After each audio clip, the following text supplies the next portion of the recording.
In today's video, I'm going to teach you how to group a report by dates in Salesforce. Let's jump right in.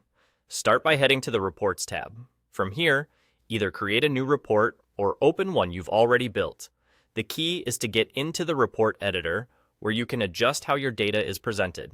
Once you're in the editor, look to the left side of the screen.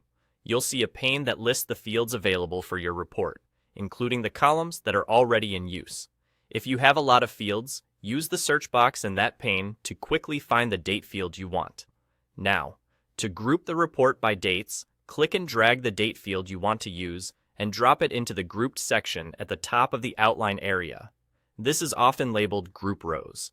As soon as you do this, the report switches into a grouped view, and you'll see your records organized under date headers. This not only makes the data easier to scan, but also sets you up for better summaries and trend analysis. Next, refine how those dates are grouped. Click the small Creator drop-down arrow next to the grouped date field you just added. In this menu, choose the grouping type. You can usually pick granularity such as by day, week, month, quarter, or year, and in some orgs, you can choose calendar or fiscal periods.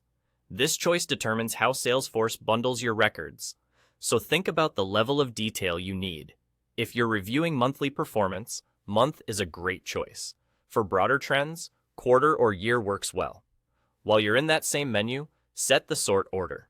Ascending shows the oldest dates first, while descending brings the most recent dates to the top. Handy if you're focusing on current activity.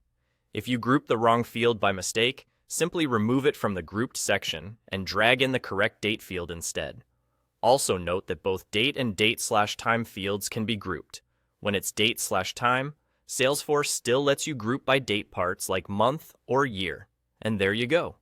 Your report is now grouped by date exactly the way you need, making it easier to read, compare, and draw insights.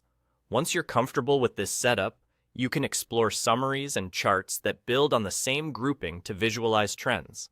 That's all. Simple, fast, and a big upgrade to your reporting clarity.